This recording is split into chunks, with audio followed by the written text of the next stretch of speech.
Here on the shores of Lake Geneva. Jesus took this woman to hell to warn her. Watch this. The Lord took me to hell. I really got radically saved in 2018. And one of the reasons is because of this dream. And I just asked, I said, Lord, is fornication a sin or not? Which one is it? Because I have one friend telling me one thing, another friend telling me another. Which one is it? And that night, I fell asleep, and it's a very short dream, but it was very vivid. So here's what I saw in the dream. I'm instantly in this dream, and I'm in pitch darkness. And these three demons were holding this gold bar necklace.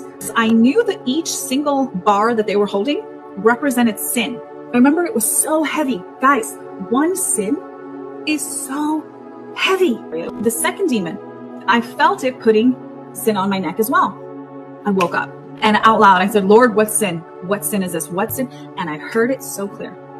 Fornication. Jesus took this woman to hell to warn her. Watch this. The Lord took me to hell. I really got radically saved in 2018. 50 years ago, I was right here on the shores of... And one of the reasons is because of this. 50 years ago, I was right here on the shores of Lake Geneva, here in Lausanne, working for my father. And we were doing a conference. It was my birthday, my 22nd birthday, and he said, Franklin, let me take you to a restaurant. Wherever you want to go eat, we'll go. We went to a little pizza joint just down the street. Here's closed now, but right down the street, a couple blocks. Then he said, let's go for a walk. We walked right down this boulevard right here. He said, Franklin, I want you to know your mother and I are proud of you and we love you. Well, thank you, Daddy. I appreciate that. We walked a little further, and then he said, Franklin, your mother and I want you to know you can always come home, whatever you do in life. You're always welcome home. Well, I never doubted that, but I thought, well, thank you. We walked a little further, and then he said, Franklin, your mother and I sense there's a battle for the soul of your life. And you're going to have to make a choice. You're going to have to choose to accept Jesus Christ or reject him. There's no middle ground. There's no riding the fence. Either you're going to live for him or not. And we're praying that you'll make the right choice. When he said that, it made me angry. It really did. I didn't show that anger. I didn't display the anger. But in my heart, I was mad because I knew he was right.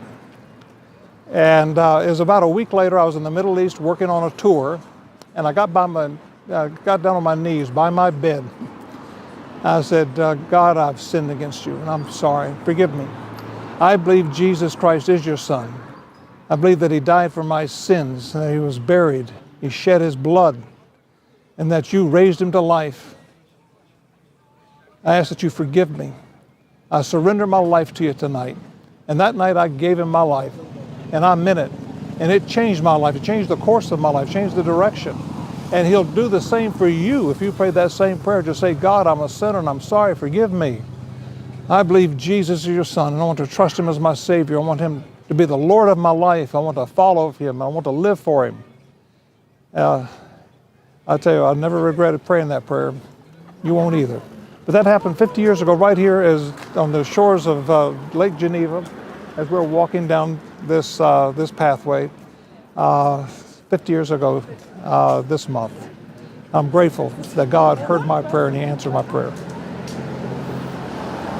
50 years ago, I was right here on the shores